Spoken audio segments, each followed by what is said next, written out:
Wavecast. Wavecast é o podcast da enfermagem, da Nobre Educação, sempre procurando trazer pessoas aqui que vão nos trazer assuntos interessantes, assuntos do cotidiano, né? E hoje eu estou aqui com um cara muito legal, o Wagner. Vamos falar de educação, né? Tentar levar isso para o lado da área da saúde aí. Wagner, por favor, se apresenta, quem você é, de onde é e o que você faz, né? Obrigado, Cláudio. Meu nome é Wagner Cavalcante, né? Eu tenho uma formação como biólogo, acho estranho o pessoal falar, né? Mas não é um podcast sobre a enfermagem.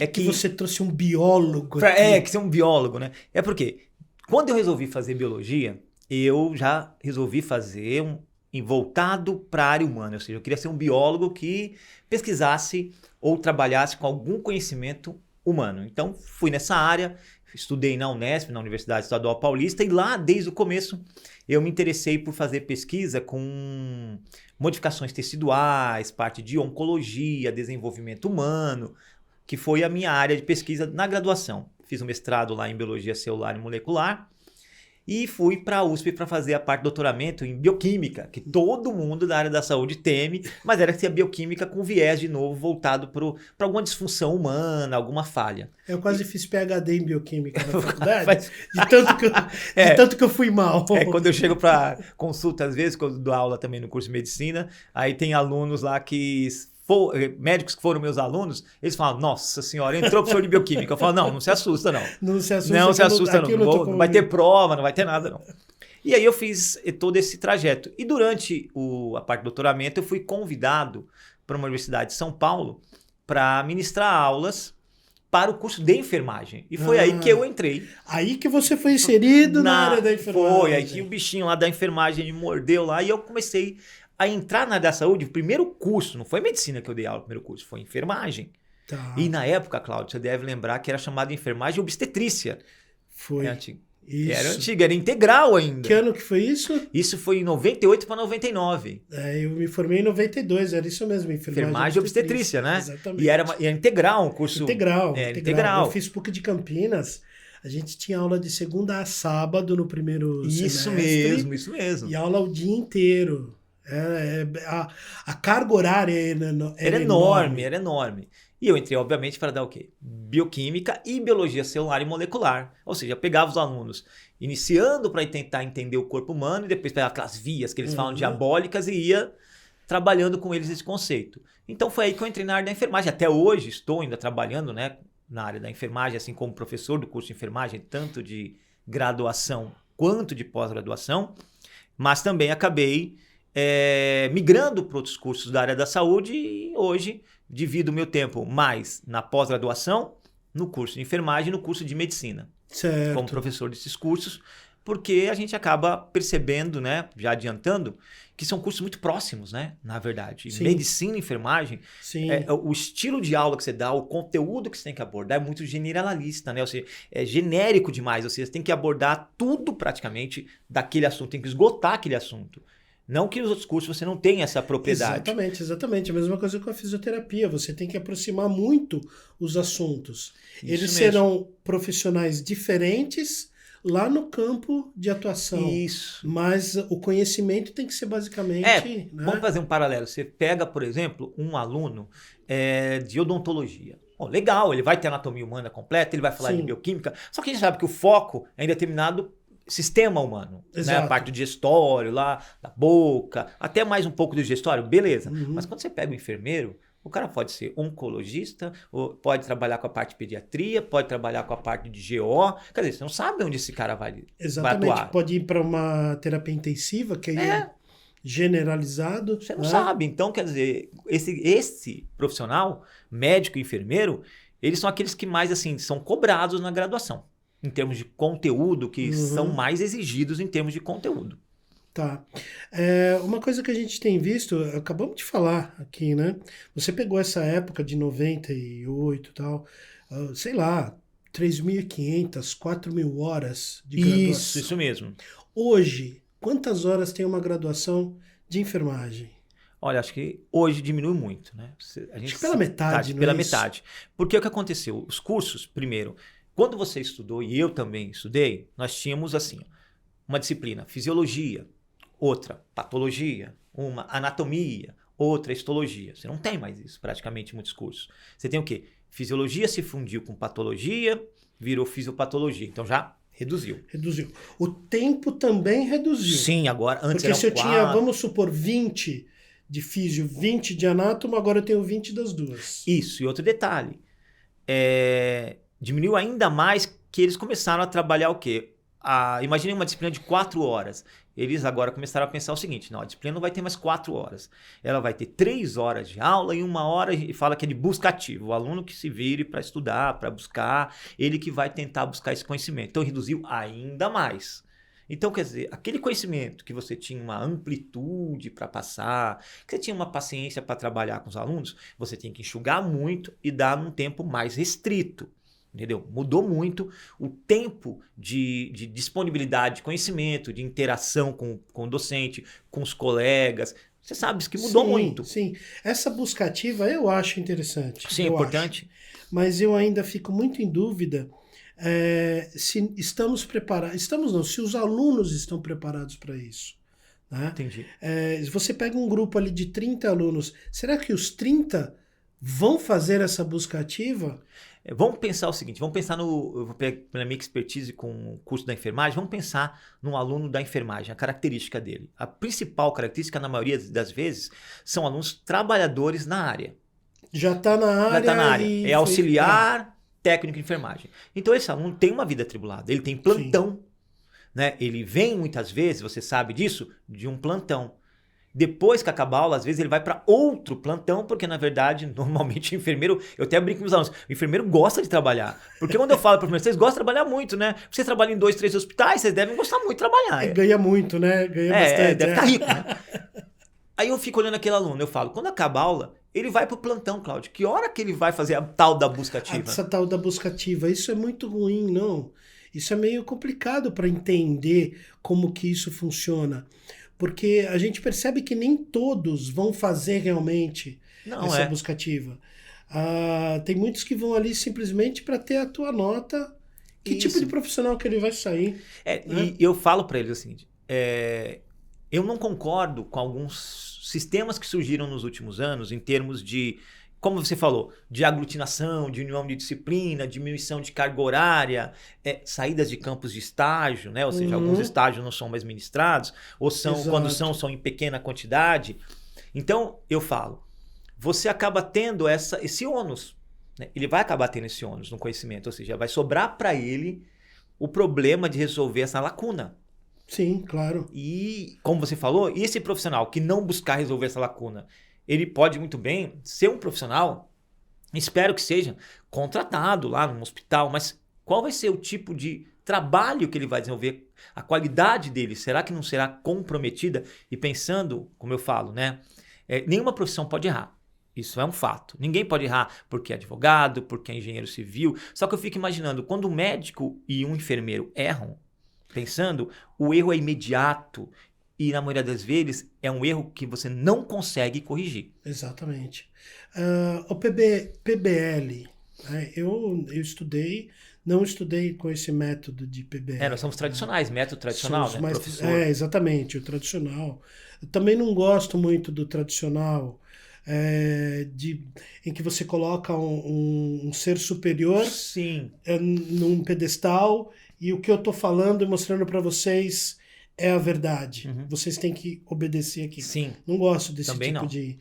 Gosto de ministrar aula, trocando ideia, conversando, trazendo casos, né? Sim. O que você acha do PBL? Então, o PBL, para quem não sabe, só para esclarecer, é uma metodologia que muitas faculdades hoje estão utilizando. É uma metodologia que chegou no Brasil há alguns anos, mas que agora está ganhando corpo, muitas vezes também, porque faz parte, né, do plano de muitos conselhos que vão autorizar os cursos nas faculdades a serem ministrados, que é um sistema que nós chamamos PBL, que trabalha com aprendizagem por problemas.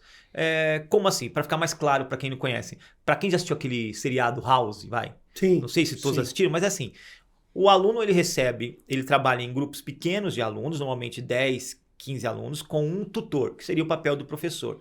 E esses alunos eles recebem um problema, um caso clínico. Paciente de 30 anos sofreu um acidente, assim vai tal caso. Naquele caso, vai ter conceitos de fisiologia, de farmacologia, de patologia. Resumo da história. O aluno vai ter que resolver aquele caso, mas para resolver ele vai ter que estudar fisiologia, patologia. Mas um detalhe, Cláudio, não é que ele vai ter que estudar simplesmente depois de ter tido uma aula. Não, ele vai estudar sozinho ou em grupo de alunos, sem um professor ministrando aquele conteúdo.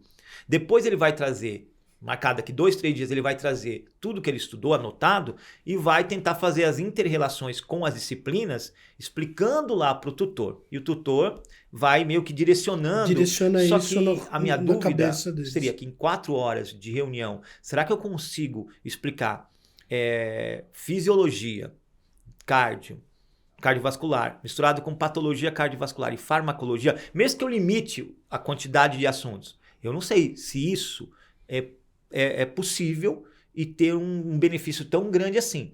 É importante que ele fez uma busca ativa, isso é legal. Claro. Só que, como você, eu acho que deveria ter um meio termo, ou seja, nem a tradicional também, aquele ser supremo, dando aula, só eu falo, só o aluno ouve, mas também de repente uma mescla disso. Né? Isso, eu acho que o ideal é o híbrido, ou seja, misturar esses dois conhecimentos. Eu até uma vez falei numa instituição o seguinte: por que não continua com o método PBL, do jeito que vocês fazem, só que antes do aluno fazer a tal da busca ativa, você tenha um conteúdo ministrado, mesmo que mais simples, por um especialista da área, para ele saber mais ou menos o que ele vai ler. Para onde que ele vai buscar aquilo, isso, né? Depois ele traz com alicerce, ou seja, aí fica mais fácil o Cláudio que trabalha na emergência, fala, não, pessoal, calma lá, vocês leram isso, mas não é assim que funciona, né? Aí ele vai se sentir mais confortável também para aprender, sabe? Eu fico muito em dúvida, porque você falou desse grupo, o grupo de 4, 5 alunos, será que os 4, 5 vão agir da mesma maneira nessa busca ativa?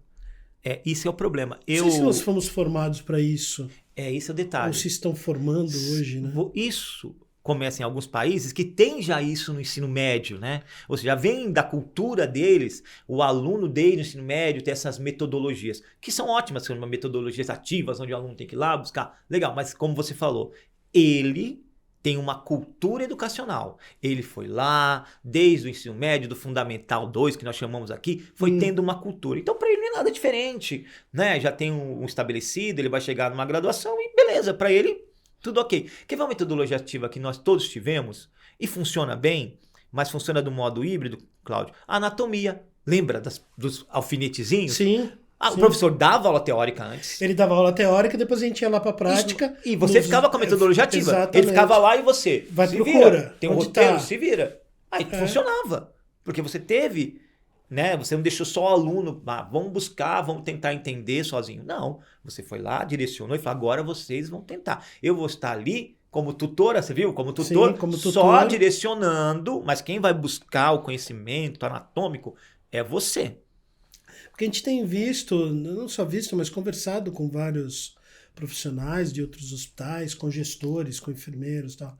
Dá a impressão que a formação está tão precária, está tão ruim, o profissional está saindo da faculdade de medicina, da faculdade de enfermagem, faculdade de fisioterapia, com o cara meio que despreparado, não vou nem dizer meio que, muito despreparado. Isso são pessoas que têm conversado com a gente, né? Eu não preciso contar o santo, né? Mas eu posso contar casos.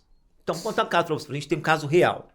Como eu sou professor também de medicina, depois que os alunos se formam, muitas vezes a gente acaba se encontrando, se esbarrando na vida ali.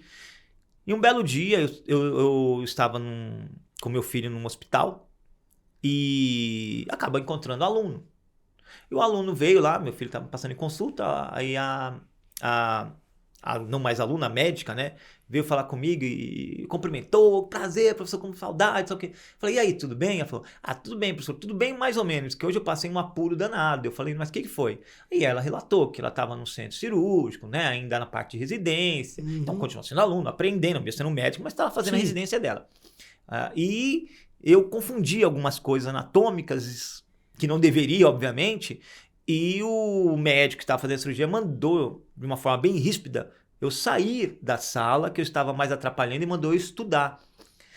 E eu, nesse momento, entendi que tudo bem, eu poderia ter falhado, tudo, mas também a minha formação também não me deu essa base. E ela veio desse método, exclusivamente PBL. Sim, Pessoal, sim. eu não estou falando mal do método. Não, eu também entendeu? eu não acho que ele é ruim. Assim Não. como eu não acho que totalmente esse método antigo também é ruim. Não, é isso. Mas eu acho que a gente precisa se adaptar. Como você mesmo falou, de repente fazer uma mescla entre os dois. E ela passou por isso, então ela percebeu. Teve falhas na minha formação que se eles tivessem pensado em mesclar, como você falou, o termo, talvez eu não tivesse tido essas falhas. Sim. Tá? Então você vê o aluno passando esse sofrimento. Agora mesmo, antes de entrar aqui com você, eu recebi o áudio de uma aluna na parte de bioquímica, ela falando, olha professor, eu sei que é um método PBL, quando eu entrei na universidade para fazer medicina, eu entendi o método, eu assinei um contrato, ninguém me escondeu, ninguém me falou que era de outro modo, só que é impossível, ela mandou um áudio esperado, eu aprender bioquímica sozinha. É muita via, muito processo, e eu sozinha, simplesmente com alguma orientação de um outro docente, não consigo entender.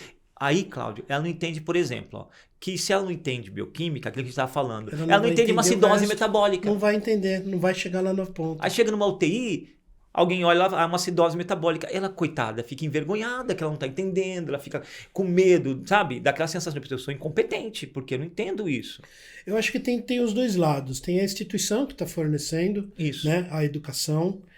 Tem o aluno também, que não se esforça. Ou mesmo... Temos todos. Temos um grupo de 4, 5 aqui, aquela história, né? Eu só seguro a cartolina na apresentação. E alguém fala para mim. Isso é verdade. Tem isso também. Mas é muito preocupante. Com a história do Covid, nós percebemos aí que uma gama de profissionais, tanto médicos como fisioterapeutas e enfermeiros, que acabaram de sair da instituição educacional, caíram dentro de uma UTI com pacientes gravíssimos. Lembra que medicina tem 12 semestres, teve aluno que teve que receber o diploma com 11 porque não tinha jeito. Precisava de enfermeiro médico. também, são 8, né, semestres na maioria das instituições.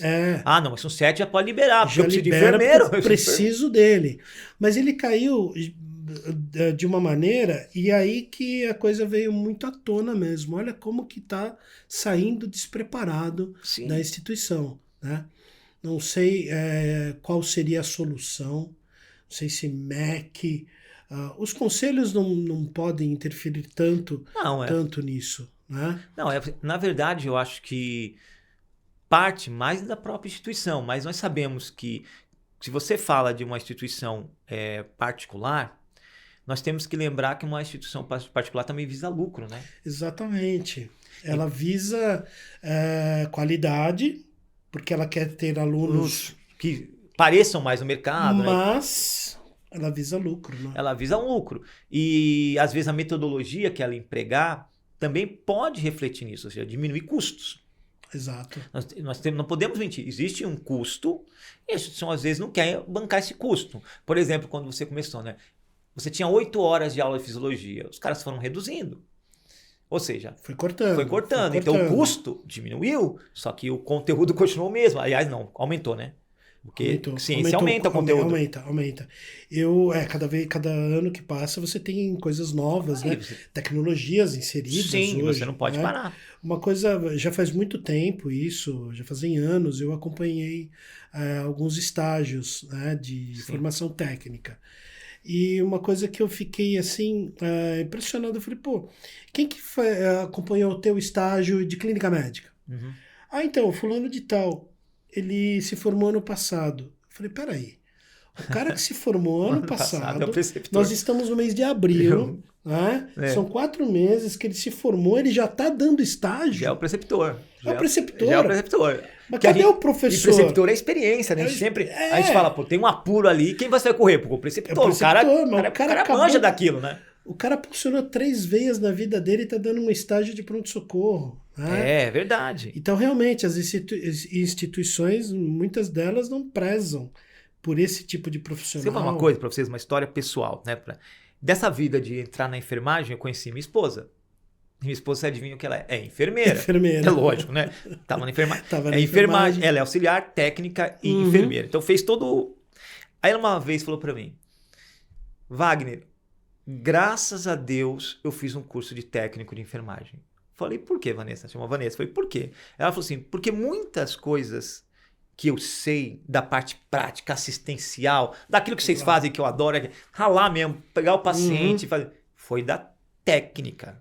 Foi do curso técnico. Porque na faculdade, por exemplo, e é uma faculdade boa que ela fez, hein?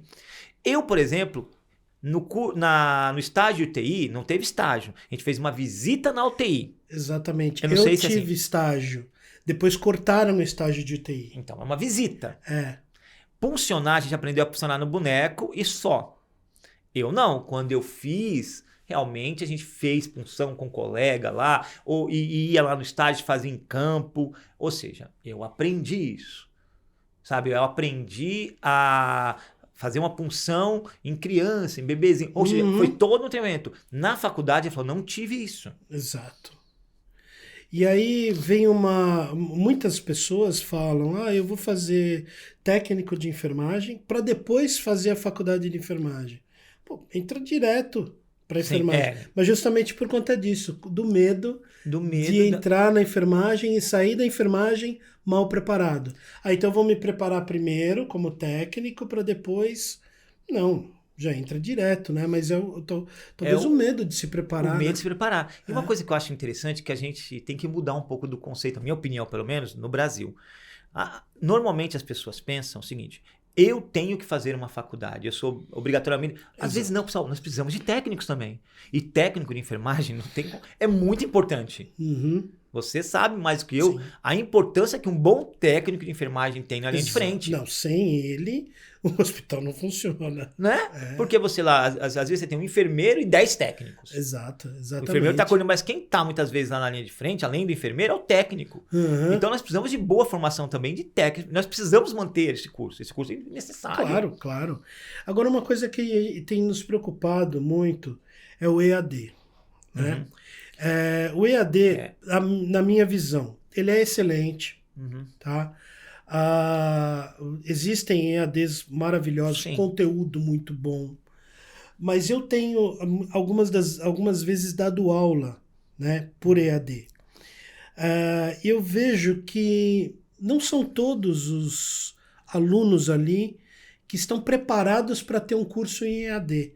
Como que você enxerga o EAD na área da saúde? Então, o EAD, na área da saúde, ele tem um certo problema devido ao tipo de trabalho que é exercido.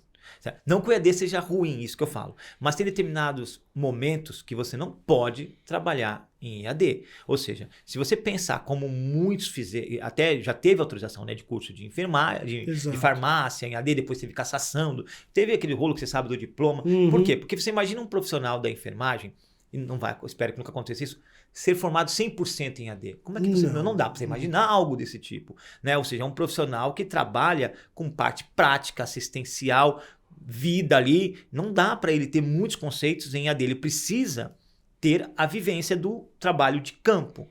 E se você conseguir estruturar, e eu acho ótimo, alguns assuntos teóricos, também dá, como você falou, bons trabalhos, uma estruturação com aulas em vídeo, tudo bem feita. Para a parte que cabe teórica, sem problema, mas não pode em nenhum momento reduzir a parte prática. Não dá. E a gente vê que os conteúdos são bons, mas eu não sei se o aluno está preparado. Porque muitas das vezes eu não consigo ministrar aula só eu falando. Eu tenho que ter uma interação. Eu tenho que ter perguntas. E muitas das vezes, principalmente nesse modo que às vezes você está fazendo um ao vivo, vocês entenderam? Ninguém fala nada. Ninguém responde, né? Que só fala.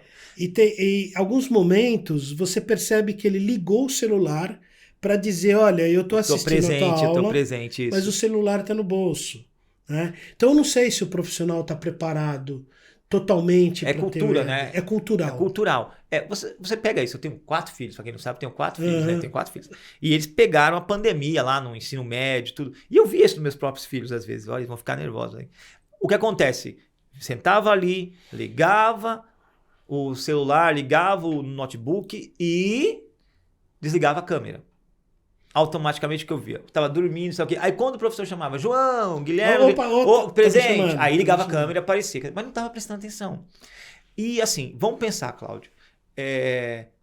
Em algum momento o ser humano desliga mesmo, né? A gente desliga um pouco também. Imagina você ficar 40, uma hora, né? Olhando para uma telinha, com alguém falando. Eu acho que foge um pouco. Eu não sei como equacionar isso. É importante que tenha isso, mas como equacionar? Né? Esse é o desafio que a gente vai ter. Assim, como você prender a atenção desse aluno num vídeo, às vezes de 1 hora, 2 horas, sem que ele desligue, porque ele está na casa dele, qualquer barulho, família chama, tudo isso, ele vai distrair. E eu não consigo imaginar como isso, eu ainda hoje, pode dar certo se você não conseguir, de algum modo, criar um método que prenda ele, olhando para a câmera, assistindo, né, vendo ali, porque a gente sabe que eles acabam... Fazendo as tarefas, né? Eu não sei, eu acho que a gente está muito cedo ainda no EAD. Isso. A gente tem que entender como que ele está funcionando e para propor... Isso, não é execrar. Não, vamos tirar. Não, o EAD veio para ficar. Veio para ficar e veio acabou. Veio para ficar. Agora a gente está aprendendo que não é um videozinho isso funciona, isso não funciona. Não é um TikTok, né? Que você vai lá, mostra lá, pá, e acabou. Aí mostrou, acabou. Não é assim, é uma aula. Exato. Porque tem vários modelos de EAD, né? Tem aquele que você é obrigado a passar por todas aquelas fases. Fazer questionário, responder. Porque senão você não evolui, né? Então esse você força um pouco, a pelo menos, acreditar que o aluno viu tudo. Leu o texto. Ou assistiu o vídeo, ou de repente ele pulou o vídeo, mas Sim. mostra lá, né? Tem aquele que é em aberto. Tanto faz se ele entrou ou não entrou. Né? É a presença então, que importa, talvez está faltando ainda equalizar isso daí para entender como que isso vai funcionar. Falando com você agora, o que poderia ser feito, quem sabe, pegando lá o PBL, fazendo uma junção, ou seja, colocar lá um caso clínico, um problema, e depois no próximo conteúdo ele ter que responder aquilo, trazer a solução, mas aí também vai daquilo que você falou, né? O comprometimento dele. Será que ele vai fazer essa busca ativa? Será que vai fazer honestamente essa busca ativa? Hoje com a inteligência artificial, nós temos um outro viés agora, né? A inteligência artificial, onde ele simplesmente pode buscar resposta de praticamente tudo que você coloque ali. Pode ter falhas na inteligência artificial, mas talvez o conteúdo está ali. E ele pode conseguir uma nota que eu aprove. E aí, não sei. Porque desses N modelos que tem de EAD, né? Eu cheguei a corrigir uma prova em EAD que foi um copia e cola, né? Sim. E ele foi tão, assim, de copiar e colar, porque no formulário do EAD era em Arial. Ele colou de algum texto em Times Roman. Então já percebeu. Eu falei, meu Deus do céu, ele tirou isso aqui da internet. Por que ele não digitou? Ele copiou e colou.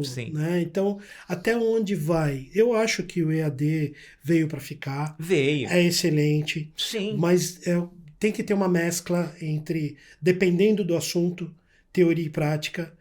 E acho que tem que ter uma maneira de fazer o aluno se interessar. Fazer ele realmente participar. Ele buscar. É o mesmo desafio que você falou. Ou seja, o aluno também ter aula somente tradicional, naquele tablado, também não é legal. Não é legal. A gente ficava 4 horas falando. Era do mesmo modo também. Ele não tinha o celular na época, talvez, que não existia lá, mas ele se desligava mentalmente da gente. Desliga, você tem picos. Tô prestando atenção, daqui a pouco eu tenho um problema para resolver amanhã. Prestando atenção de novo. Ele também desligava. Quando ele desligava, só que lá era diferente, né? Você estava vendo o aluno ali, ele parecia que estava olhando para você. E como são 40 alunos olhando, estão olhando para mim. E você não sabe o que está acontecendo ali. Só que agora a gente tem uma nítida, isso ficou mais claro, né? Porque ele não responde, a gente chama e não responde. A gente faz uma pergunta e responde em qualquer coisa. É complicado. É um exercício que pro professor também foi complicado. Eu, assim... mexia no computador para fazer slide. Era isso. Hoje não é assim mais. A gente sabe que existe muito mais ferramentas para interagir com os alunos. A gente vai aprender a fazer reunião online, dar aula online. Nós também tivemos que aprender. muitos dos conteúdos tiveram que ser adaptados, ou seja, para uma situação nova, numa sala de aula, às vezes você tinha muito tempo para falar, hoje você tem um tempo mais restrito. Quer dizer, então tudo isso está se encaminhando. Você falou de uma coisa interessante, né? Você começou a ministrar aulas há anos atrás, era um perfil. Sim. Esse perfil mudou muito? Mudou. Para hoje? Mudou. E mudou por... Eu tenho uma teoria que eu falo para os meus colegas às vezes. A internet, ela é maravilhosa. Não estou dizendo, a internet nos permite estar aqui agora, fazer uma pesquisa, pegar um carro de aplicativo. Conversar com o enfermeiro no Japão. Fazer consultas. Na pandemia surgiu as famosas consultas online. Quer dizer, não foi nada de ruim a internet nesse ponto. Só que trouxe um problema para essa geração, né, que inclui meus filhos, por exemplo, que é a geração que abstrai pouco. Você fala, como, Wagner? Funciona assim. Quando eu e você, nós éramos criança, se eu falasse para você, Cláudio, imagine o coração de um boi. Aí você ficava imaginando, nossa, será que é maior? Será que é menor do que o de humano? Nossa, eu vi coração de galinha. Mas será que ele é tão diferente de coração? Você ficava imaginando. Agora, falando com o professor de fisiologia agora, isso leva um processo chamado neuroplasticidade, ou seja, no nosso sistema nervoso central, os neurônios começam a fazer novas conexões, fazer ligações entre eles. Né? Eles vão tendo que criar conexões. Isso estabelece novas conexões na parte de abstração, de pensamento, né? Ou seja, meu pensamento, ele consegue imaginar coisas que ele não está vendo ali. Então ele consegue criar mecanismos, tudo isso. O que acontece com o aluno da era da internet? Eu falo, como será um coração de um boi? O que ele faz? Pronto, que você falou. Na hora. Ou seja, ele não fechou conexão nenhuma. Ele simplesmente, uma tela mostrou para ele a imagem. Então agora você imagina, vamos antecipar. Imagina ele no hospital. Entrada de alguém lá, já que a área da enfermagem consegue falar os termos, é bom, né? Exato. O paciente está lá, politraumatizado, aí esse paciente teve fratura, né? Uma fratura exposta lá estourou toda a cabeça do fêmur, estourou toda a parte do osso do quadril. Imagina, eu falo, o que está acontecendo aqui? Por que a pressão dele está caindo? Por que ele está entrando nessa idose? Ele tem que imaginar isso. Mas ele não foi treinado para... Mas a mente dele não funciona assim. O que ele vai tentar fazer? Mas não vai ter essa resposta na internet. Não vai estar do jeito que ele quer. Então, ele não consegue tomar uma decisão ali. Por quê? Porque ele não foi treinado para o corpo dele, a mente dele, o sistema nervoso dele, conseguir fazer conexões rápidas. Então, a internet trouxe um benefício, mas é uma geração que não abstrai. É uma geração que não constrói histórias na cabeça. Você está tendo que se desdobrar em 20 para ter a atenção do aluno na sala, então. Diferente do que era quando você começou. Sim, porque hoje eles querem que tenha informação, só que essa informação, as exigências deles, né, seja rápida, mas que seja completa e que ele não precise abstrair.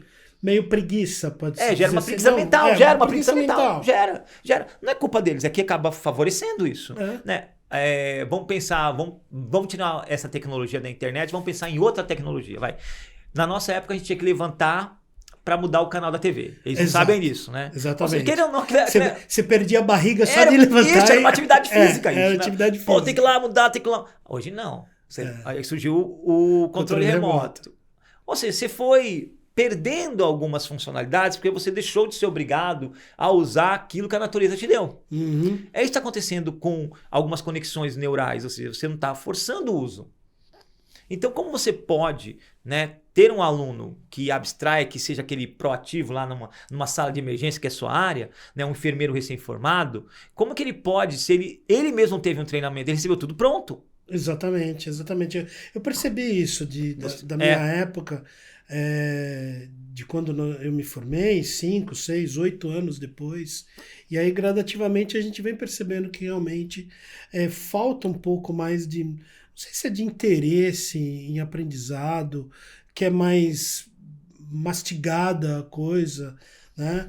Às vezes a gente entra em sala de aula de pós-graduação, hein? Sim. A primeira pergunta é: que horas que termina hoje? É verdade. Se vai ter avaliação, essa avaliação... Vai ter avaliação? Prova, avaliação não diz nada. É isso que eu falo para eles. Pessoal, o mais importante é que tema de aula hoje. Vocês têm que... Que tema? Qual que é o tema? É cardio? Pô, que legal. Adoro. Você não vê muito. Logicamente que vê, mas como você falou, é muito mais preocupado no tempo, naquilo que eu tenho que fazer depois que eu sair daqui. Ou seja, ele está fugindo do objetivo dele. Se é na graduação, tudo bem, você até Imaturidade, entende. isso. O cara é imaturo. Não. Eu tô aprendendo cardiologia, nunca vi isso na minha vida. Tá. Mas na pós... Ele buscou, né? Ele buscou. Nós vamos falar de infarto. Isso, falando é de infarto que vocês vão falar hoje? Nem sabia. Nem sabia. E às vezes você chega e começa a falar, e aí aí volta aquilo que você falou. Aí falta a base, né? Porque eu estava ministrando uma pós-graduação e o tema, por acaso, era IAM. Aí eu falei, pessoal, obviamente, eu na minha inocência, né? Falei, obviamente, eu vou colocar um slide aqui e vocês vão falar, tudo bem, a gente sabe, né? E era os ramos das coronárias. Eu queria falar, olha, ramo circunflexo, né? Descendente anterior, tudo pra gente poder falar onde irriga tal, se for obstruído e tal. Aí eu falei, por exemplo, né? A coronária esquerda, quais são os 2 ramos principais? Aí eu grilo no fundo, nada. Aí uma menina perguntou, professor, nessa imagem, onde tá a coronária? Aí eu, logicamente, falei, não, então elas não sabem nem Peraí, eu vou ter que voltar tudo. Porque, ele se inscreveu numa pós, então, vou ter aula de infarto sábado. Vou dar uma lida, vou procurar alguma coisa, vou sentar... eu tive isso faz tempo, beleza, mas eu vou ler, né? E realmente é preocupante. Né? E aí vem do ensino. Será que a falha, às vezes, você já deve ter passado por isso, porque os alunos acham que... Pelo menos a maioria dos professores não é assim, tá? Para vocês saberem. A gente gosta de dar 10. Sim, a gente adora dar 10. Por quê? É o meu resultado. Resultado do meu trabalho. Nossa, é muito bom dar 10. Eles não têm noção, é muito bom dar 10, viu? E o que acontece? Quando a gente começa a trabalhar, o aluno fala, mas o professor fez uma prova para eu não acertar. Não.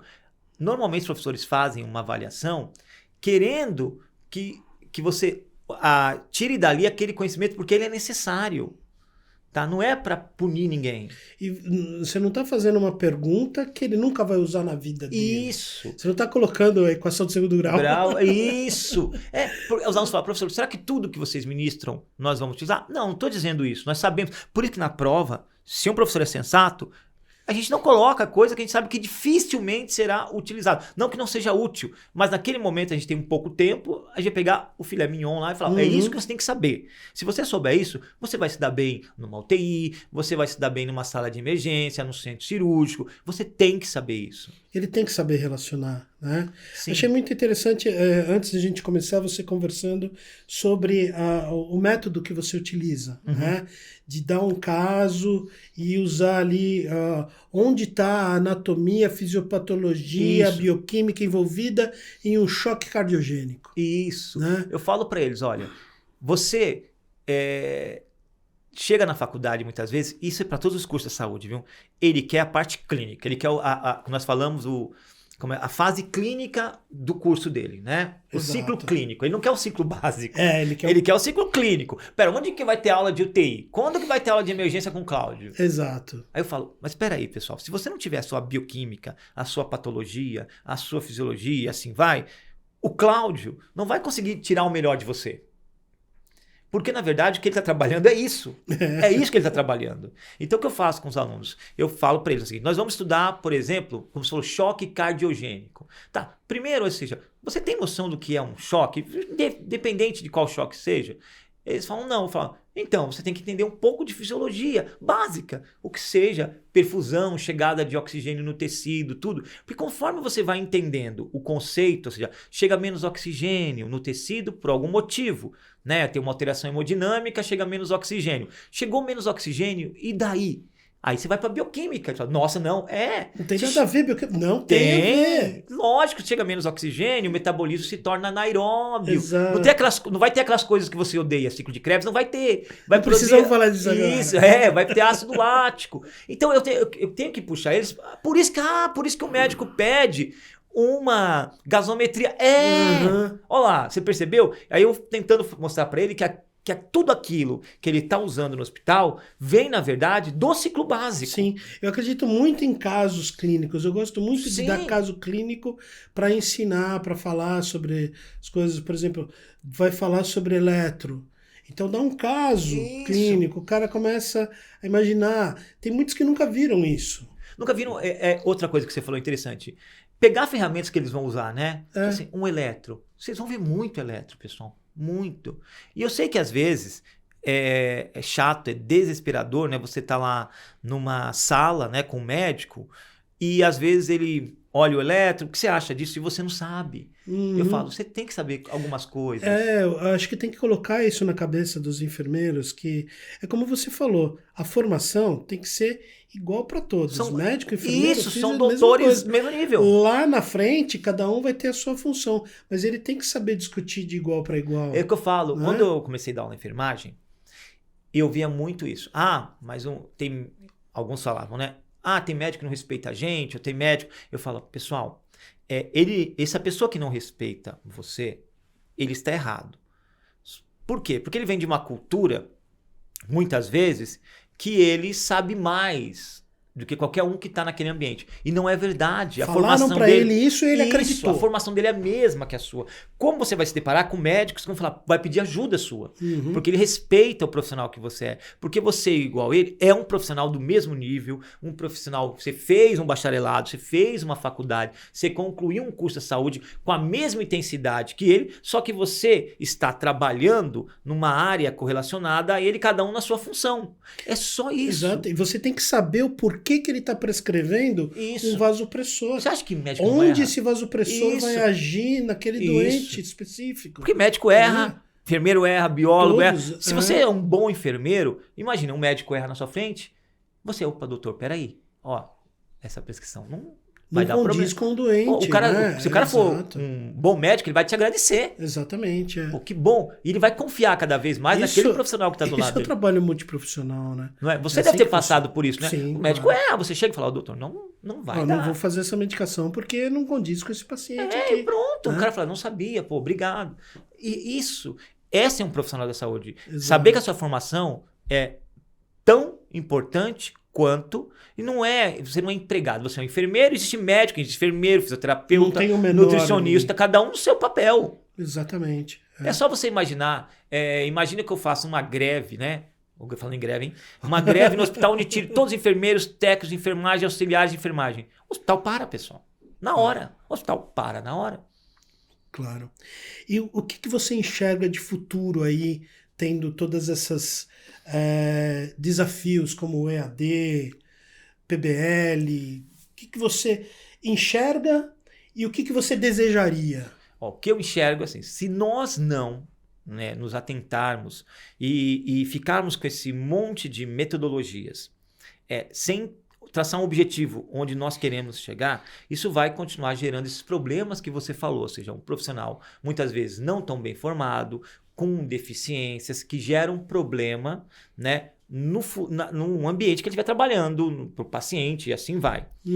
O que eu desejo é que as instituições peguem esse, que é o papel delas, ou seja, as universidades, entendam o que é bom do PBL tem que ser mantido. O que é bom da metodologia tradicional, que muitos que trabalham em PBL execram, falam, não, é bom ter professor, é importante. É importante ter alguém para te direcionar de uma forma, um cara na cátedra ali que conheça aquele assunto para te direcionar, como é importante a busca ativa, como é importante o EAD, ou seja, o mundo ideal seria você unir essas metodologias, ou seja, ter lá a sua aula tradicional, com orientação, o aluno ter lá o PBL, como você gosta, os casos clínicos, para ele poder discutir com o tutor, e ter um EAD onde ele possa chegar em casa e estudar, e ter uma orientação, em momento que ele quiser, de madrugada ele acorda, tá lá para ele assistir. Concordo plenamente. Eu acho que a gente tem tudo isso para nos ajudar, né? Todos esses métodos, essas tecnologias para nos ajudar, mas elas precisam ser colocadas na balança e pegar o que é melhor de cada uma. Né? E nós temos que pensar o seguinte, esse profissional que está sendo formado, cada um na sua metodologia, eles vão se encontrar no mesmo ambiente hospitalar, por exemplo, na mesma clínica. Exato. E aí você começa a ter os conflitos. Né? Ou seja, porque um chega com uma visão completamente diferente do outro, não estou dizendo que é melhor ou pior, mas isso lá na frente gera um conflito porque não tem um ponto comum Não tem. do conhecimento, né? Você não chega no conhecimento, num bem comum do conhecimento, então você gera um problema. E o número de instituições formando profissionais da área da saúde Ampliou demais, ampliou pessoal. muito. Nós muito. tínhamos, falar para você, eu trabalhei numa instituição aqui em São Paulo, você vai rir, que tinha turma de enfermagem, isso foi em 2001. Pessoal, não se assustem, hein? Até hoje o alfabeto vai até a letra Z. Sim. Só que lá, o alfabeto, eu cheguei a pegar uma turma que era K3. O alfabeto acabava Ou 3 seja, vezes. De tantas turmas. Turma De A, enfermagem, B, C, turma de enfermagem. E todas com 60 alunos. turma A1, A2, B1 e isso, assim por e diante. assim vai. Chegou uma hora que eu falava, absurdo isso. Não é? Desculpa, obviamente é importante ter enfermeiros, como é importante ter médico, mas assim, não é para ser desse modo essa formação. É importante, Banalizado, mas a questão, a pergunta é, será que a qualidade tá boa em todas essas turmas até a K3? Então, agora imagina, você, especialista na área de emergência. Será que eu vou ter, para colocar nessas turmas, vários Cláudios? Não vou ter. Será? Eu não vou ter. Então, alguma turma vai ser beneficiada, vai ter aula com Cláudio. A outra vai ter aula com, como você falou, um rapaz que recém-formado, acabou de se formar. tudo. Que pode ser ótimo se ele foi selecionado, Sim, a gente mas não ele não pode teve a generalizar. expertise que você tem. Porque querendo ou não, pessoal, o tempo de cadeira que você estava lá no centro, né, da parte específica da emergência, ninguém tira.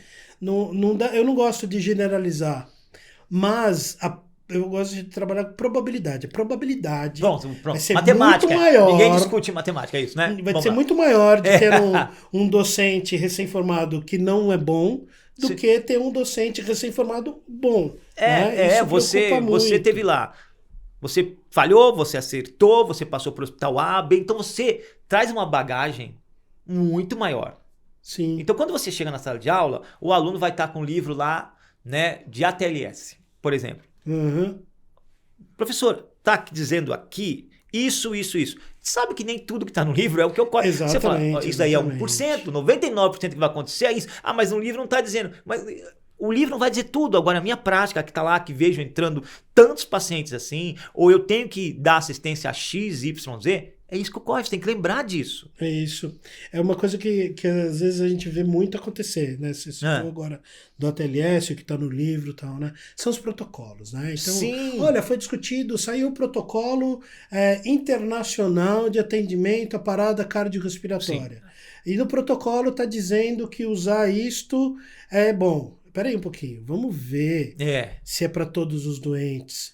Vamos ver de onde saiu, de onde veio essa evidência. Aí você vai lá na referência bibliográfica, você vê as referências, qual é a evidência daquilo. Puta, essa evidência aqui foi tirada de pacientes que moram em região muito abaixo de zero, a temperatura na maior parte do ano. Isso, o cara mora lá em 3 mil metros de altitude, quer dizer, né? Esse protocolo talvez não sirva essencialmente para o Brasil. Isso, né? O Brasil é um país miscigenado. miscigenado. O pessoal simplesmente pega o papel, o protocolo mudou, agora é assim que faz. Isso. Não, vamos estudar. Você falou agora o ponto-chave, é isso. O Brasil é um país miscigenado, é um país também geograficamente muito diferente. Então, você pega um profissional, pega o Cláudio, que estava lá, então ele pegou tudo isso, ele viu todas essas dificuldades, você colocou lá o protocolo, e você viu que não deu certo, e na hora você teve que mudar, e aquela pequena mudança deu certo. Então você fala, essa sua experiência você consegue levar para a sala de aula. Agora, aquele recém-formado, ele é ótimo, mas também ele vai ter aquela dificuldade, porque ele muitas vezes vai pelo protocolo. Exatamente. Não teve a vivência prática. Não teve a vivência, não teve um tutor ali para orientar onde que ele vai procurar. Não errou, porque é importante errar, a gente erra. Quando você errou, você fala, eu fiz o que estava lá e deu errado. E este erro vai fazer você aprender e passar para os alunos. Olha, quando acontecer isso, não façam isso, porque eu fiz e não é assim que funciona. Mas compartilho contigo a mesma ideia aí do futuro. Do EAD, com PBL, com aulas tradicionais, uma mistura para poder tirar uma essência boa porque de educação. O que acontece hoje? Uma coisa que a gente fala na área que você sabe muito bem, que funciona assim hoje em dia, né? O aluno teve lá o ensino médio dele. Falho, nós sabemos que hoje o ensino médio é falho. O que esse aluno vai fazer? Ele vai na faculdade e aí a faculdade tem que suplementar o O ensino ensino médio. médio. Aí não dá o que deveria dar na graduação. Porque não Aí tem esse tempo. aluno tem que ir para onde? Para pós-graduação, suplementar Aquilo que ele não teve na graduação, porque a graduação teve que suplementar. o ensino. E aí ensino você gerou É uma bola de neve. bola de neve. Então, quer dizer, mas ainda bem que existem cursos de pós-graduação. Exatamente. Porque senão esse aluno, ele ficaria com essa lacuna. Largado por aí. Então, o que a gente faz? Você sabe como eu... Quando a gente recebe um aluno de pós-graduação, a gente resolve, lapida ele e depois enxerta coisas que ele deveria... Então, a gente tem que fazer essa... Não Tem tem que fazer isso. Não Tem tem que fazer jeito. isso. Tem que fazer. Então, esse aluno precisa. Então, uma coisa que eu falo para muitos alunos meus é assim, hoje em dia, quando eu era moleque, bastava eu saber português. Tava muito bom. Quem quisesse fazer inglês. Essa geração que a gente está vivendo hoje, eles sabem inglês. Então, eles estão atrás de uma terceira língua. Então, na área da saúde, é a mesma coisa. Não dá mais para você só fazer graduação.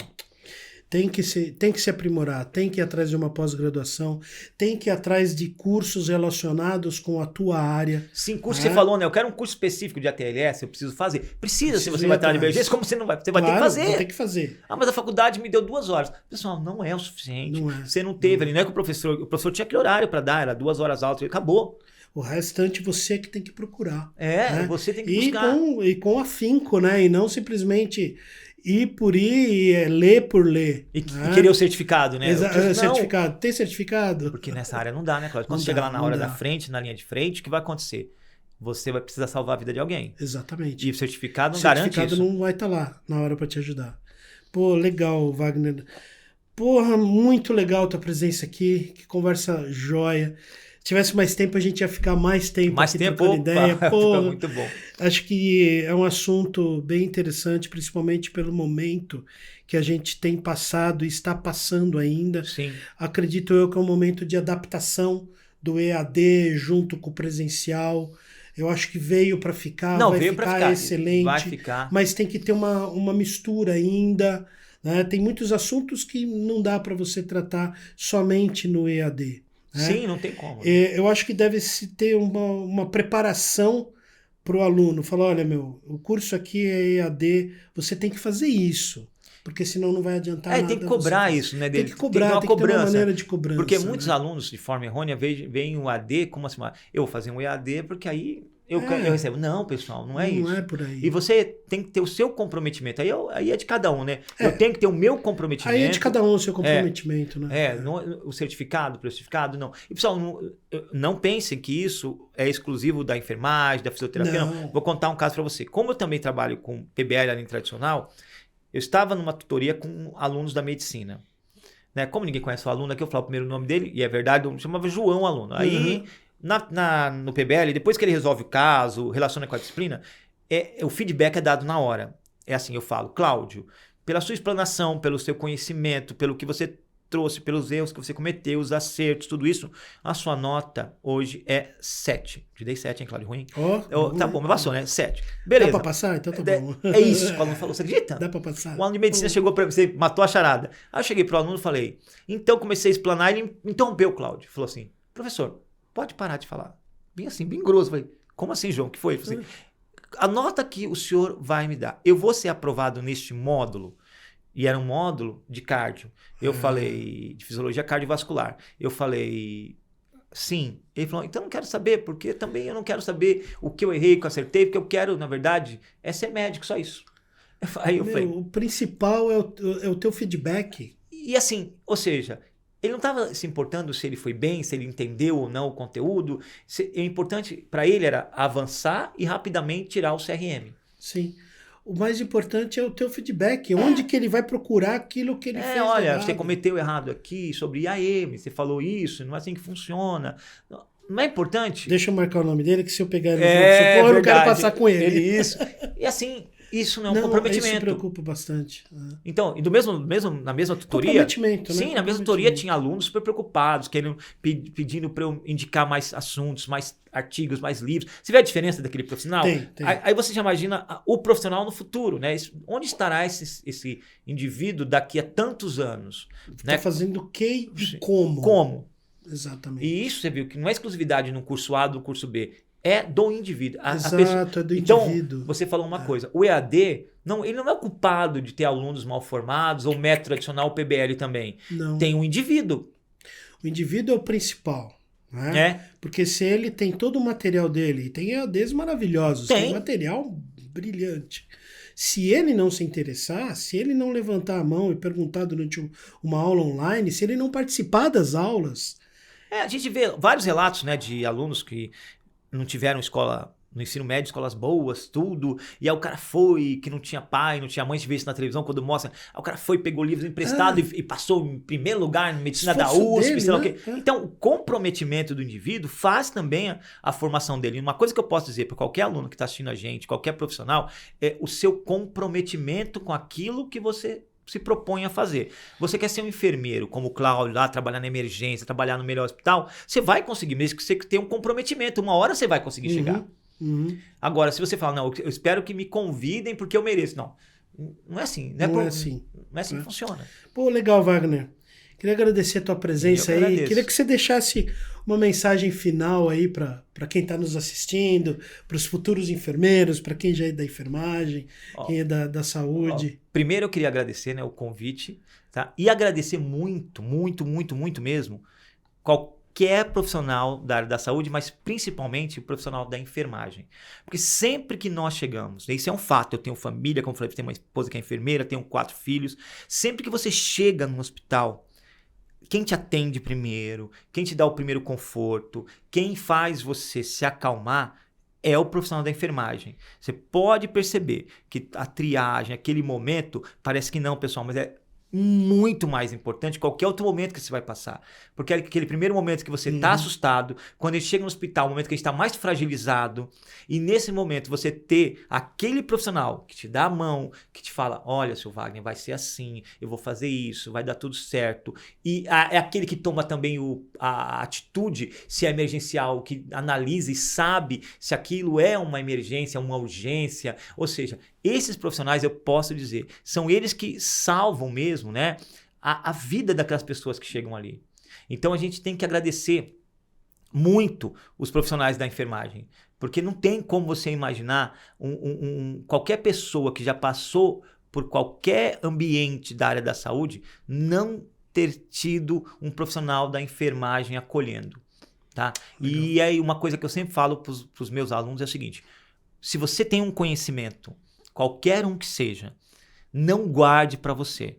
O conhecimento só se torna útil quando é transmitido. A partir do momento que você transmite um conhecimento, ele se torna conhecimento. A partir do momento que você guarda aquilo para você, ele simplesmente é uma história contada para ninguém. Então não serve de nada. Perfeito.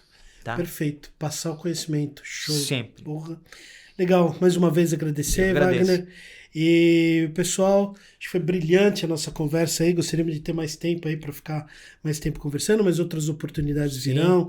A ideia é fazer algumas discussões mais a fundo sobre educação, principalmente da área da saúde, né? E aí fica com a gente aí, pessoal, para os próximos Enficasts. Forte abraço a todo mundo aí. Valeu. Obrigado. Valeu, Wagner. Obrigado.